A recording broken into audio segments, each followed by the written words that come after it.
పెట్లందు పోషకాల పెట్లు వేరయ్యా. పూర్తి వివరాలకు చదవండి రేపటి సాక్షి దినపత్రిక.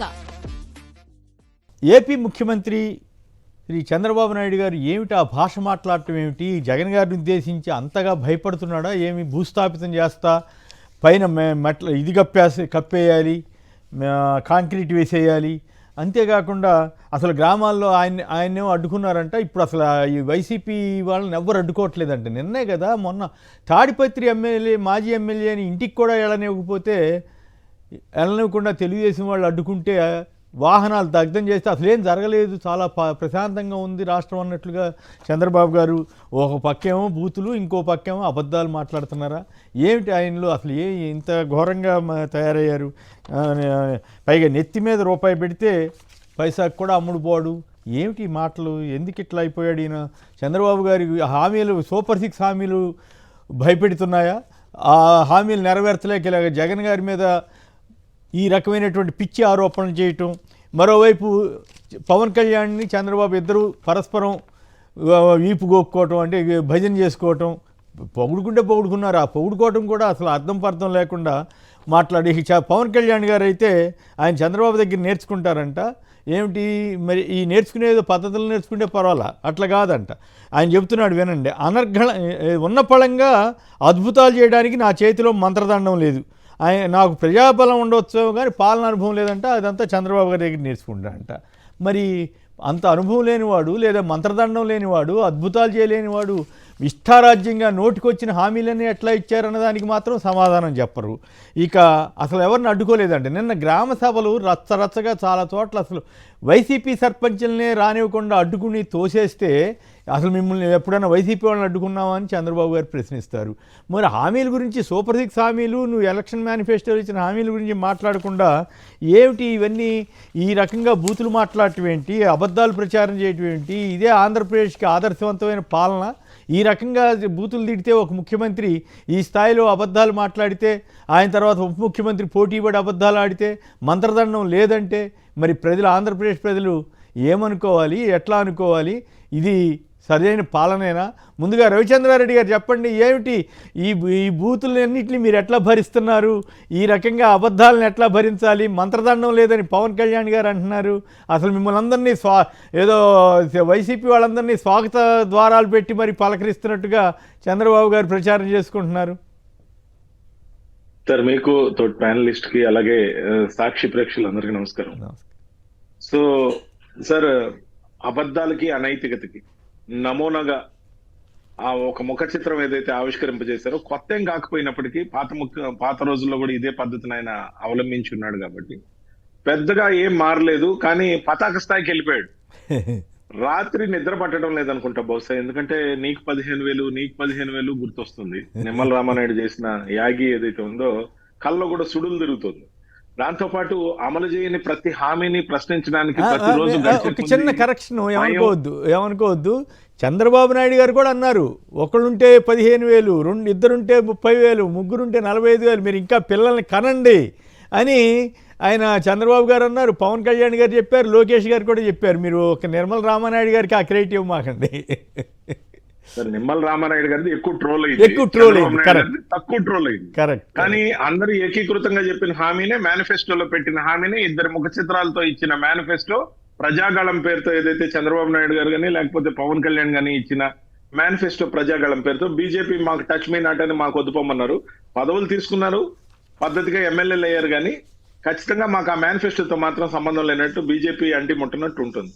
మరి వీళ్ళిద్దరు గ్రామ సభకు వెళ్తున్నారు సార్, గ్రామ సభలు మొదలు పెట్టారు. మాకు సంతోషం, ఎందుకంటే గ్రామ స్థాయిలో వీళ్ళు ఏ విధంగా ఎక్స్పోజ్ అవుతారనే దానికి ఇది ఒక మంచి అవకాశం. వాళ్ళని మేమేం అడ్డుకోవాల్సిన అవసరం లేదు. ప్రజలు ఎక్కడో వాళ్ళ మీడియా ఛానల్స్ అనుకూలంగా ఉన్నాయి, గుప్పిస్తున్న వార్తలు నిజమని నమ్ముతూ ఏదైతే భ్రమల్లో ఉన్నారో అవి కూడా తొలగిపోయే అవకాశం. వీళ్ళు ఎన్ని ఎక్కువ గ్రామ సభలు పెడితే అంత మంచిది మాకు. ఎందుకంటే ప్రతి గ్రామం లెవెల్లో వీళ్ళ నిర్వాహకం, వీళ్ళ మాట తీరు, అమలు చేయని హామీలు, యథేచ్ఛగా జగన్ గారిని తిడుతూ పబ్బం గడుపుకోవడం, 3 నెలలే అయింది కదా ఇంకా తిడుతున్నాడంటే, 3 నెలలు అయిన తర్వాత కూడా జగన్ గారు కల్లో కనపడుతున్నారు.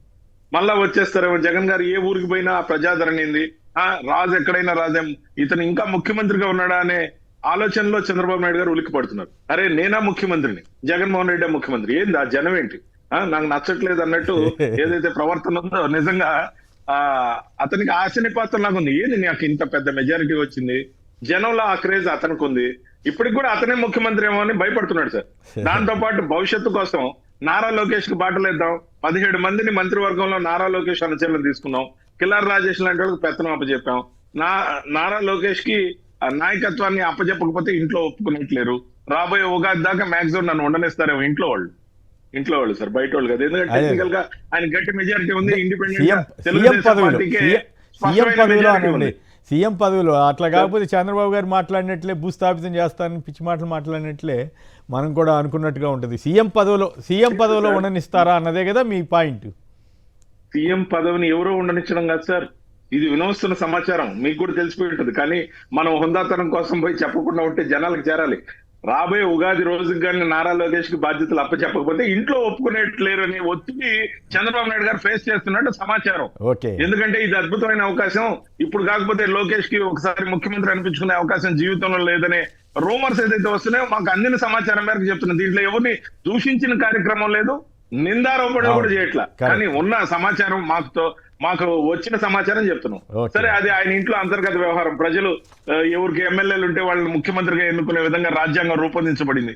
కానీ ఇక్కడ వచ్చిన తమాషా ఏంటంటే నారా లోకేష్ కి ఎందుకు చెప్పాల్సి వచ్చిందంటే కూడా చెప్తున్నా. నారా లోకేష్ కి మార్గం సుగమం చేయడం కోసం 17 మంది కొత్త మంత్రుల్ని నారా లోకేష్ టీంలో వాళ్ళని పెట్టడం, బాగా కష్టపడ్డ పలమనేరు అమర్నాథ్ రెడ్డినో, లేకపోతే కోట్ల సూర్యప్రకాష్ రెడ్డినో, వేమిరెడ్డి ప్రభాకర్ రెడ్డినో, లేకపోతే ఎక్కడైనా రెడ్డి అని ఉంటే వాళ్ళందరినీ ఎలిమినేట్ చేసి పక్కన పెట్టి సీనియర్ నాయకులందరినీ గదిలో కూర్చోబెట్టి తాళం వేసినట్టు ఏదైతే చేశారో ఇదంతా ఒక ఎత్తుగడ సార్.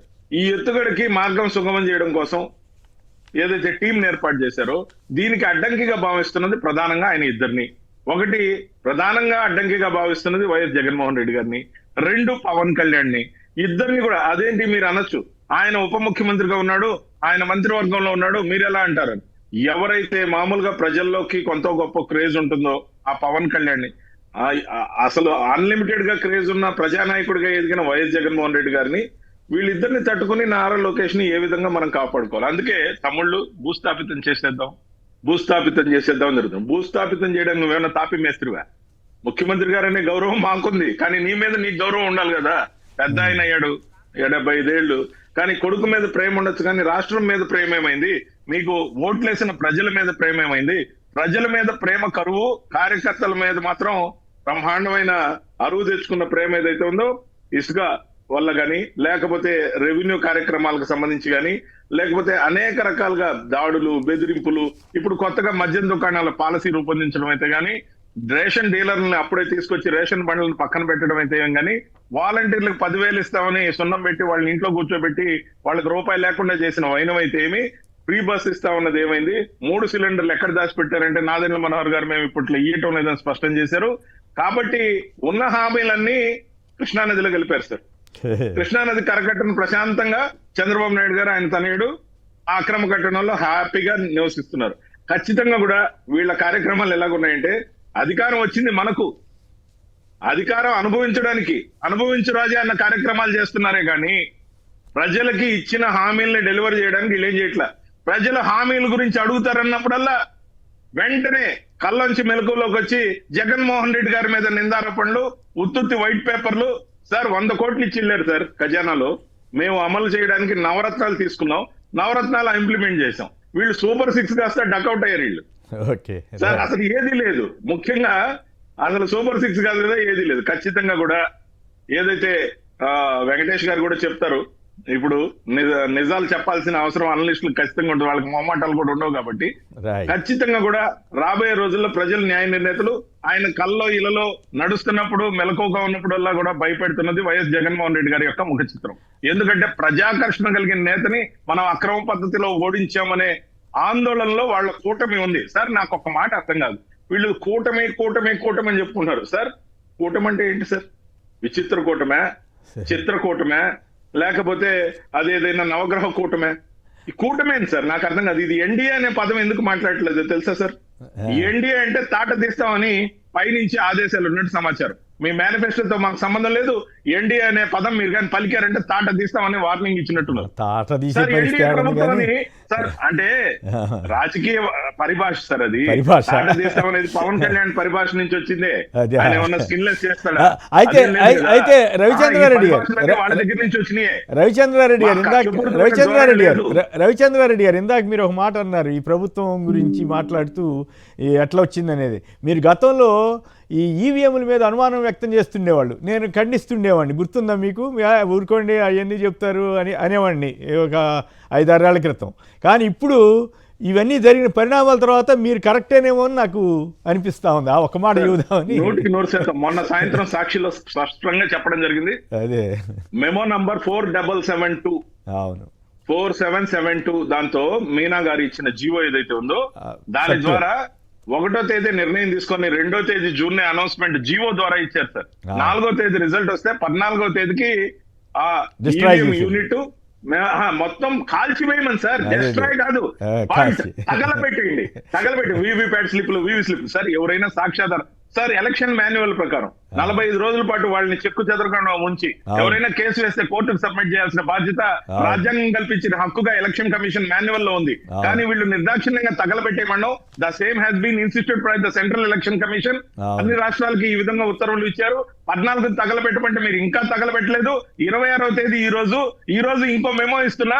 28వ తేదీ సాయంత్రం లోపల without file collectors, election officers అందరికీ కూడా, ఈఓలందరికీ కూడా స్పష్టమైన ఆదేశాలు ఇచ్చి 28 సాయంత్రం లోపల మొత్తం తగలబెట్టేమని. June 28 sir, June 28 dead end. ఆ విధంగా తగలబెట్టేయించి ఈ రోజు బాలినేని గారు కోర్టుకు పోతే బతిమలాడుకుంటారు, అయ్యా కేసులో వెనక్కి తీసుకో. కాదు రవిచంద్రారెడ్డి గారు, ఇది చాలా సింపుల్ కేసు. 2 రోజులు 4 అని చెప్పడానికి గణిత మేధావులు, రాజ్యాంగ పద్ధతి నిపుణులు కావాలా? అయ్యా ఈ ఈవీఎంలు, వీపీ ప్లాట్ స్లిప్పులు కలిపి కంపేర్ చేసి మా అవి కరెక్ట్గా ఉన్నాయో చెప్పండి అంటానికి న్యాయ వ్యవస్థ తీర్పు ఇవ్వట్లేదు. ఇంకా ఎలక్షన్ కమిషన్ ఏదేదో చెబుతా ఉంది, ఏందో అర్థమే కాకుండా ఉంది. రైట్, గణితం ప్రకారం ఎక్కాల ప్రకారం 2-4 అనొచ్చు సార్. వాళ్ళు ఏం చేస్తారంటే డిస్ప్లే చేస్తారంట 2 అనే అంకెలో ఒక 10 తెచ్చి అక్కడ ఒకటి ఇక్కడ ఒకటి పెట్టి ఇదొక 2 ఇదొక 2 ఈ విధంగా అంటే కన్ఫ్యూజ్. ఇప్పుడు సార్ ఒక ఎగ్జామ్ రాసిన తర్వాత దాని మీద అనుమానాలు ఉంటే విద్యార్థి రీకౌంటింగ్ అప్లై చేసుకోవచ్చు, రీవాల్యుయేషన్ అప్లై చేసుకోవచ్చు. రీవాల్యుయేషన్ ఒక ఫీజు, రీకౌంటింగ్ ఒక ఫీజు. కానీ రీవాల్యుయేషన్ ఫీజు కట్టించుకున్నది sir election commission. Revaluation fee కట్టించుకున్నాక కరెక్ట్ గా రీవాల్యుయేషన్ చేసి క్యాండిడేట్ కి చూపించాల్సిన టైంలో మీ పేపర్లన్నీ తగలబెట్టేశాం, లేదు వేరే వాళ్ళకి మీ అడిషనల్స్ అన్ని కుట్టేసి వాళ్ళ అంకెలు లెక్కేశాం, కాబట్టి మీరు విత్డ్రా చేసుకోమని. ఏం న్యాయం సార్? ఎలక్షన్ కమిషన్ అందుకనే అనుమానం వస్తా ఉంది. అందుకే నేను కరెక్ట్, అందుకే నేను మీరు గతంలో ఇట్లా చెప్పేవాళ్ళు నేను ఒప్పుకునేవాడిని కాదు, ఇప్పుడు నేను ఒప్పుకుంటున్నానని చెప్పింది అందుకోసమే. ఈవీఎంఎల్ ట్యాంపరింగ్ వల్లే ఈ సో కాల్డ్ కూటమి అధికారంలో వచ్చింది. కానీ ఎన్డీఏ అంటే మాత్రం వాళ్ళు ఒప్పుకోరు కాబట్టి ఒక్క నిమిషం ఒకసారి చంద్రబాబు గారు జగన్ గారిని ఉద్దేశించి ఎలా దూషిస్తున్నది ఒకసారి విందాం. ఒక విషయం గుర్తుపెట్టుకోవాలా మీరు, ఇప్పుడు కూడా భూతం ఉంది. ఆ భూతాన్ని పూర్తిగా భూస్థాపితం చేస్తే తప్ప ఈ రాష్ట్రానికి ఎవరు మళ్ళీ రారు. ఆ విషయం మీరు గుర్తుపెట్టుకోవాలి. మళ్ళీ అంటా ఉంది ఆ భూతం లేసి నేను వస్తానని. ఏం చేస్తారు తల్లి? మీకు మంచి కావాలంటే, మీ భవిష్యత్తు ఉజ్వల భవిష్యత్తు కావాలంటే ఇలాంటి భూతాల్ని పూర్తిగా భూమిలో చిరస్థాయిగా ఏం చేయాలి? పాతేయాలి. కాంక్రీట్ కూడా వేయాలి మళ్ళా లేకుండా. అప్పుడే ఇది సాధ్యం అవుతుంది. రైట్, ప్రసాద్ గారు రాజమండ్రి నుంచి. ప్రసాద్ గారు నమస్కారం, మాట్లాడండి. ఏమిటి చంద్రబాబు గారు ఇలా దూషిస్తున్నారు? ఇంకోవైపు ఏమో మా దగ్గర మంత్రదండం లేదని పవన్ కళ్యాణ్ గారు చేతులు ఎత్తేస్తున్నారు. చంద్రబాబు గారు అంతకుముందే నాకు భయం వేస్తుంది అన్నాడు, ఇప్పుడేమో రాష్ట్ర ఉజ్వల భవిష్యత్తు అంటున్నాడు. ఇవన్నీ ఏమిటి? ఆయన భయపడుతున్నాడా జగన్ గారికి? ఏమిటి మీరేమనుకుంటున్నారు? నమస్తే కేఎస్ఆర్ గారు, మీకు మీ ప్యానెల్లో ఉన్న వాళ్ళందరికీ కూడా నమస్తే. ఆంధ్రప్రదేశ్ లో ప్రజలకి ఏమాత్రమైన భయం లేదు సార్. మీ భయం చంద్రబాబు నాయుడు గారే పడుతున్నారు. ఎందుకంటే చంద్రబాబు నాయుడు గారు కొత్తగా సీఎం అయిన వ్యక్తి కాదు. కరెక్ట్. ఆయన మైండ్ లో ఉన్నది 10 మంది చేత నిన్న అప్పుడు శ్రీకాకుళం సైడ్ రాజు గారు ఎవరు ఎమ్మెల్యే ఒక ఆయన పబ్లిక్ మీటింగ్ లో చెప్పాడు ఏమని ఇవన్నీ ఇవ్వద్దని. అలాగో 10 చోట్ల చెప్పించి ఈ స్కీమ్లన్నీ ఎత్తేస్తారు. అవును. ఈ డబ్బులన్నీ పట్టుకెళ్లి జగన్ గారు 5 సంవత్సరాలు ప్రజలకు పంచిపెట్టిన డబ్బులన్నీ తీసుకెళ్లి అమరావతిలో నీళ్ళలో పోస్తారు. అంతేనా? ఆ నీళ్లు అది పోనదు. ఎందుకంటే నేను అక్కడ ఇది ఈ గేమ్స్ ఆడిస్తానంటే స్విమ్మింగ్ పూల్ పెట్టి అక్కడ ఈత పోటీలు పెట్టాలి అంతే. అట్లా కాదుగా, ప్రజల్ని పచ్చిగా మోసం చేశారన్న విషయాన్ని చెప్పకుండా వీళ్ళిద్దరూ పవన్ కళ్యాణ్ గారి దగ్గర మంత్రదండం లేదంట, చంద్రబాబు గారికి ఏమో జగన్ భూతం అంట. ఏంటి మాటలు? ముందు వాళ్ళు ఏం చెప్పారో చేస్తామా చేయమా, మేము తప్పు చేసాము మేము ఏం చేయట్లేదని చెప్పేసేమనండి. మీరు చెప్పినట్టు ఆ ఎమ్మెల్యే చెప్పినట్టుగా. రైట్. శేష్ కుమార్ గారు ఈస్ట్ గోదావరి నుంచి. శేష్ కుమార్ గారు నమస్కారం, మాట్లాడండి. అందరికీ నమస్కారం అండి. జగన్ గారిని ఇట్లా బూతులు తిట్టడం, చంద్రబాబు గారు అట్లా బూతులు తిట్టడం అని మీరు సమర్థిస్తారా? ఆయన నైజం అంతేనండి. ఆయన పుట్టుకతో వచ్చిన బుద్ధి పుడకలతో కానీ పోదని ఒక నానుడు ఉందండి. ఓకే. అటువంటి మనిషి అండి ఆయన. ఆయన్ని అర్థం చేసుకోవడంలో ప్రజలు మారాలి కానీ ఆయన మాత్రం మారడండి. అంతేనా? ఓకే. తర్వాత ఈ అన్నా క్యాన్సిల్ గురించి ఒక స్లోగన్లు వస్తున్నాయండి. ఏంటవి? డబ్బులు ఉన్న వాళ్ళంతా హోటల్లో తినాలంటే డబ్బులు లేని వాళ్ళు మాత్రం దాంట్లో తిని ఏర్పాటు చేయాలంటండి. డబ్బులు ఉన్న వాళ్ళు కూడా తింటుంటే దాంట్లో పేదలకి తినడానికి ఉండలేదంటండి. అన్నీ కలిపి ఎంతమందికి ఇస్తారు? 200-300 మందికి ఇస్తే పేదరికం పోయినట్టే. పేదలకి అందరూ ఇళ్లలోంచి మానేసి వంటలు చేసుకోకుండా అక్కడే ఉంటారా? ఏదో సరే, అయినా వాళ్ళు స్కీమ్ పెట్టుకున్నారు, అంతవరకు మంచిదే. కానీ బట్ పద్ధతి మాత్రం అది దాంతోటే మొత్తం సూపర్ 6 అమలు చేసేసినట్టుగా ప్రచారం చేసుకుంటున్నారు. రైట్. వెంకటేష్ గారు చెప్పండి, ఏమిటి జగన్ గారిని ఇట్లా ఈ రకంగా దూషించడం, మంత్రదండం లేదని పవన్ కళ్యాణ్ గారు చేతులు ఎత్తేయటం ఏమనిపిస్తోంది? ఆంధ్రప్రదేశ్లో ఈ సూపర్ 6 భయం పట్టుకుందా? జగన్ గారు అంటే భయపడుతున్నారా వీళ్ళిద్దరూ? వెరీ గుడ్ మార్నింగ్ కేఎస్ఆర్ గారు, మీకు ప్యానల్లో ఉన్న సోదరులకి అలాగే మీ ప్రేక్షకులకు కూడా వెరీ గుడ్ మార్నింగ్ అండి. ముఖ్యంగా మనం చూడాలంటే చంద్రబాబు నాయుడు గారు ఒక వెర్షన్ లో చూడాలి, డిప్యూటీ సీఎం గారు పవన్ కళ్యాణ్ గారిని ఒక వెర్షన్ లో చూడాల్సినటువంటి ఒక పరిస్థితి. ఈయన చంద్రబాబు నాయుడు గారు ఏంటంటే ప్రాక్టికల్ గా చాలా అనుభవం ఉన్నటువంటి వ్యక్తి, సుదీర్ఘమైనటువంటి రాజకీయ ప్రస్థానం చేశానని తనకు తానే సర్టిఫికేట్ ఇచ్చుకునేటువంటి ఒక ముఖ్యమంత్రి కాబట్టి ఆయన దగ్గర నుంచి ఏదో కొంత అడ్మినిస్ట్రేటివ్ పాయింట్ ఆఫ్ వ్యూలో జగన్మోహన్ రెడ్డి గారు అంటే కొత్తగా సీఎం గా ఒక 5 సంవత్సరాలు చేశారు. ఆ తర్వాత ప్రజలు అభిష్టానం మేరకు ఆయన ప్రతిపక్షంలో కూర్చున్నారు. ఈయన దగ్గర నుంచి ఏదో గొప్పగా మనం ఆశిస్తాం. అటువంటి పరిస్థితుల్లో ఈయన వచ్చేసి ఇంకా జగన్మోహన్ రెడ్డి గారిని భూస్థాపితం చేయాలి, లేదా దాని మీద కాంక్రీట్ వేయాలి, ఇలాంటి మాటలు మాట్లాడటం ఏ రకంగా కూడా హర్షించదగ్గ విషయం కాదు. కాకపోతే ఏంటంటే ఆయనకి ఎప్పుడు ఉన్నటువంటి పక్కలో బల్లెంలాగా ఆయన నిద్ర పట్టకుండా చేసే వ్యక్తి జగన్మోహన్ రెడ్డి మాత్రమే. ఈ రాష్ట్రంలో మరొక నాయకుడు ప్రత్యర్థి, రాజకీయ ప్రత్యర్థి లేకుండా అన్ని పార్టీలతో కుదిరితే లేకపోతే అంతర్గత పొత్తులతో రాజకీయం చేసి ఆయన ముఖ్యమంత్రి సీట్లో కూర్చున్న పరిస్థితి.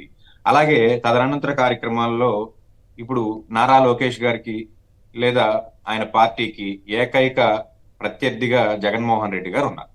కాబట్టి ఆయన విచక్షణ కోల్పోయి ఇటువంటి మాటలు మాట్లాడుతున్నారు అని చెప్పేసి అన్నాను.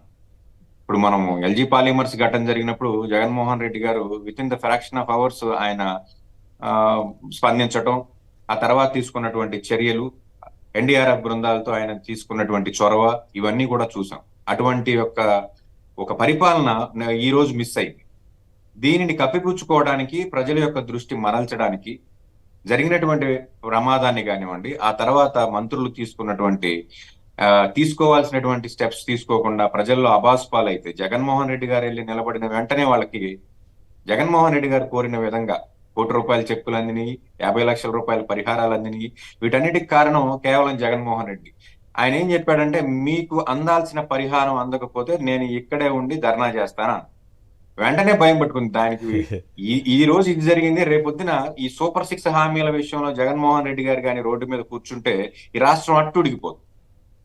ఎందుకంటే ఈ ట్రోలింగ్ అనండి, లేకపోతే వాళ్ళు చేసినటువంటి ప్రచారం అనివ్వండి, ఇవాళ ప్రజలందరూ కూడా ఏమనుకుంటున్నారంటే పోయా మోసం అనుకుంటున్నారు. ఎందుకంటే ఆడపిల్ల అయితే చాలు, మీరు ఏజ్ ఫ్యాక్టర్ డిఫరెంట్ ఏజ్ ఫ్యాక్టర్లలో వాళ్ళని కట్ చేసి, చిన్నపిల్లలు అయితే తల్లికి వందనం కార్యక్రమం ఇస్తామని చెప్పేసి అని అన్నారు. అలాగే నిరుద్యోగంలో ఉంటే నిరుద్యోగ భృతి ఇచ్చేస్తామన్నారు. 50 ఏళ్ళు దాటితే చాలు అసలు మీకు ఎటువంటి గణన ఈ కులగణన కానివ్వండి బీసీలు, బలహీన discrimination అనేది లేకుండా 50 ఏళ్ళకి వృద్ధాప్య పెన్షన్ ఇస్తామని చెప్పేసి అని అన్నారు. దాని గురించి ఎవరు మాట్లాడట్లేదు. ఇప్పుడు మాట్లాడాల్సిన వ్యక్తులు జగన్మోహన్ రెడ్డి గారు మాత్రమే. ఈయన మాట్లాడితే ఇవ్వాల్సినటువంటి పరిస్థితి.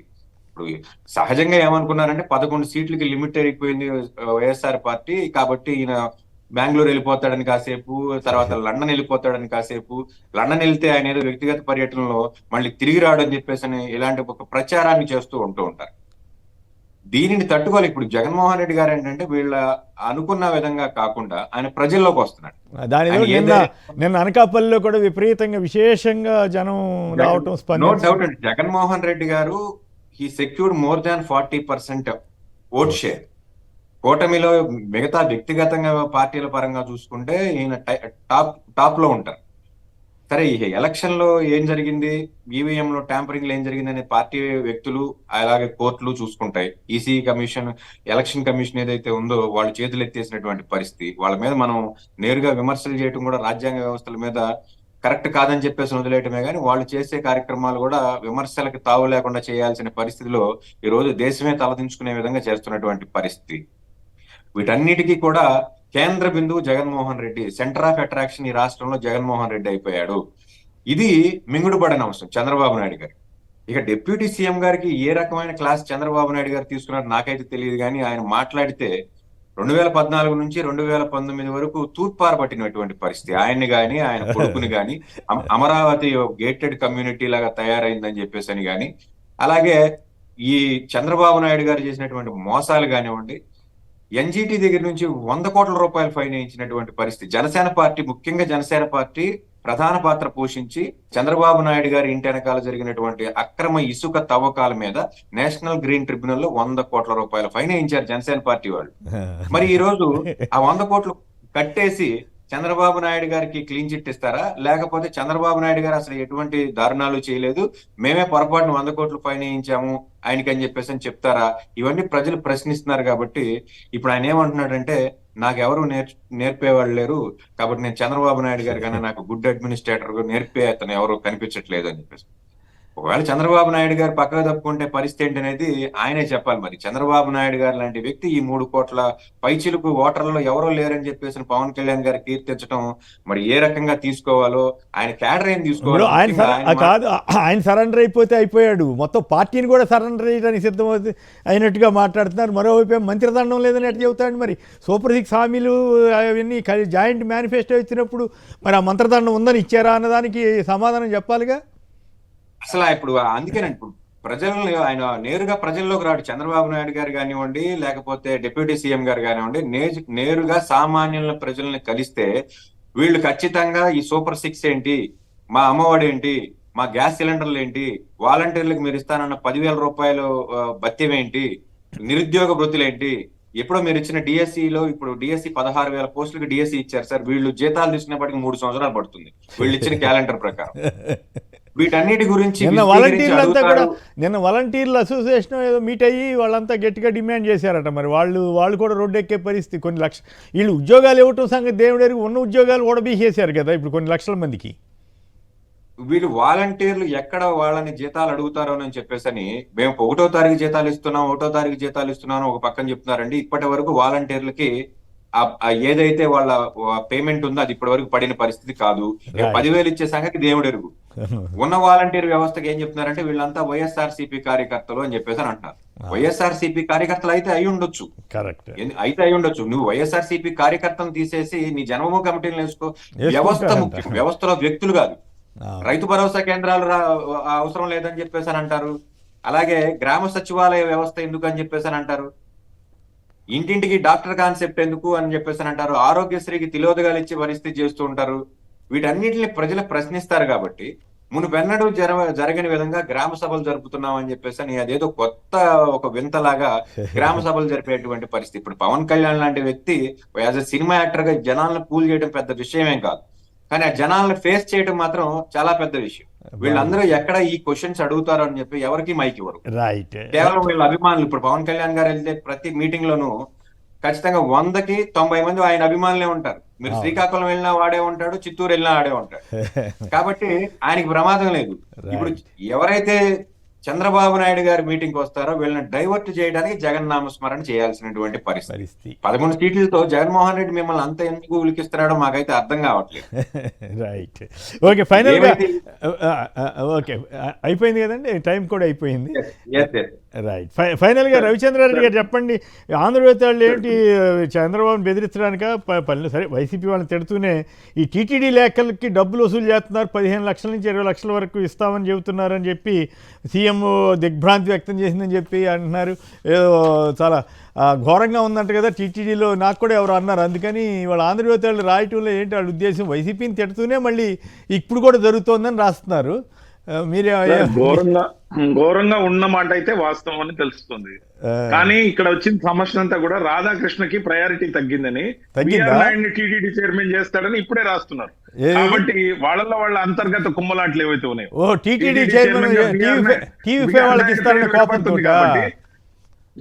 అంతర్గత వార్ అంటే TV5 versus ABN, Telugu Desam cadre గా ఈ సంగతి తెలుసు. పైగా ఆ గ్రామ సభలో చంద్రబాబు నాయుడు గారు భూస్థాపితం గురించి మాట్లాడితే అక్కడ ఉన్న మహిళలు, అక్కడికి అటెండ్ అయిన వాళ్ళందరూ నివ్వెరపోయి ఇదేం రోగం, ఇదేం మాయ రోగం, అనవసరంగా మనకేదో పనికొచ్చే మాటలు 4 చెబుతాడంటే ఇలాంటి పిచ్చి మాటలు మాట్లాడుతున్నాడు, ఇతనికన్నా పిచ్చెక్కిదా, ఆ నివ్వెరపోయి కలవరపోయే పరిస్థితిలో వాళ్ళ ముఖార విందాలు చూడండి సార్ మీరు.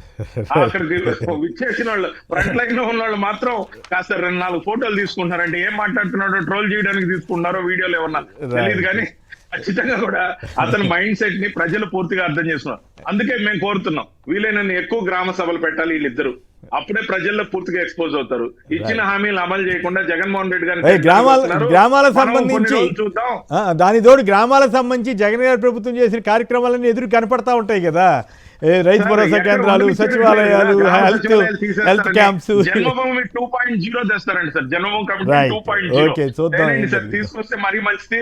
ఖచ్చితంగా జనం సరిగ్గా రెస్పాండ్ అయ్యి కరెక్ట్ గా కర్రు కాల్చి వాత పెట్టే రోజు కోసం వెయిట్ చేస్తారు. రైట్, ఏదేమైనా చంద్రబాబు నాయుడు గారు ఇష్టం వచ్చినట్టు బూతులు తిట్టడం, ఇంత అనుభవించండి ఇన్నేళ్ళు సీఎం పదవిలో భయం ఆందోళన చేయడం ద్వారా ఎవరు వెంకటేష్ గారు, మరి వెంకటేష్ గారు సంక్షిప్తంగా మరో కార్యక్రమం కూడా ఎలా ఫెయిల్యూర్ అవుతుందో చెప్తున్నాను సార్.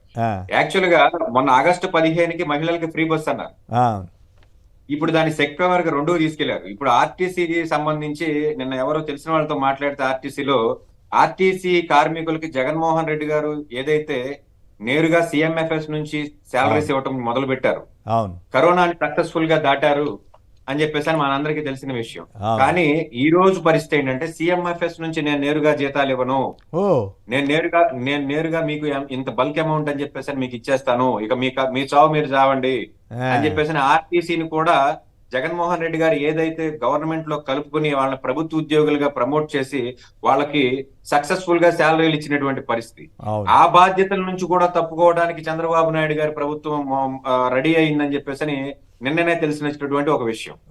దీని మీద కూడా త్వరలోనే జగన్మోహన్ రెడ్డి గారు ఒక ప్రెస్ మీట్ పెడితే ఖచ్చితంగా మళ్ళీ ఆ ఫ్రస్ట్రేషన్ కూడా మరొక విధంగా బూతులు తిడుతూ ఆయన ప్రజల్లోకి వెళ్లే పరిస్థితి చేస్తాడని చెప్పి. ఇప్పుడు ఒకవేళ నిజంగానే ఆర్టీసీ విలీనం తప్పని అనుకుంటే ఎలక్షన్ మేనిఫెస్టోలో పెట్టి ఇప్పుడు చేసుకుంటే తప్పేం కాదు. అప్పుడేమో కనపడిన ఉద్యోగికి అందరికీ రెచ్చగొట్టి ఈనాడు ఆంధ్రజ్యోతి వాళ్ళు ఇక పోటీ పడి రెచ్చగొట్టి 10 అబద్ధాలు రాయటం, వీళ్ళేమో కనపడిన దొరికిన హామీ వల్ల వీళ్ళు ఇవ్వటం, వీళ్ళిద్దరు పోటీ పడి.